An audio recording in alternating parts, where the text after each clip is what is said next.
الفنان كاظم الساهر، كان في موقف قالوا لي مرة أنت كنت على الطيارة. نعم. والطيارة كانت مش كتير، يعني كانت مش كتير قوية وراكزة.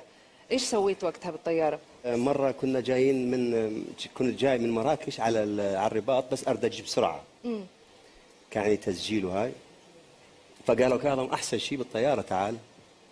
فأنا رحت، أنا عباية طيارة يعني تطير وتنزل نص ساعة ربع ساعة. فأول ما جيت على الطيارة لقيتها هاي ماكو اللي ترش تقتل الحشرات، ايش يسموها؟ اي والله. هاي الطيارات هاي والله فيها ترش مبيدات حشرية وما ادري. اي ترش الهاي. اول ما قلت لها شنو هاي؟ قالت تعال تعال تعال حبيبي تعال اصعد. صعدنا ماكو كاب، بس الطيار هو وحده وانا جنبه. قلت له زين شلون وين المساعد؟ قال لا ماكو انت. ما في مساعد. يعني لو صار له شيء انت كمل الرحله. اي والله العظيم. بعدين طرنا ما يطير عالي. أي. ناصي. قلت له انت ما تطير عالي؟ قال لا مو حتى انا امشي على السكه مال القطار. اي والله. اي والله. اي والله.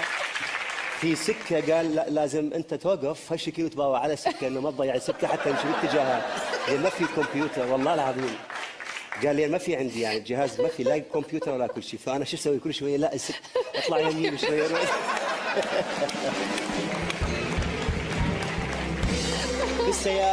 بالسياره ساعتين ونص، احنا 3 ساعات ونص حتى وصلنا. المهم وصلنا المطار، نريد ننزل قالوا لا انت تروح تاخذ لك لفه. ما يحترموها الطياره، ما اعرف ليش. قال له روح خذ لك لفه. اي والله في طياره نازله روح اخذ لك لفه وتعال. فهذا راح يلف. لفينا ما ادري ايش قد. انا يعني بيني وبينك قلبي هنا صار. قلت له شو وقت راح ننزل احنا؟ قال هسه بس لفه لفينا وهذا ورجعنا ننزل. قالوا لا طياره ثانيه جايه روحوا خذوا لكم لفه. والله العظيم. اخذنا لنا لفه ثانيه. ولما نزلنا يعني ايش اقول لك؟ خلص كنت انت اعصابك راحت كذا.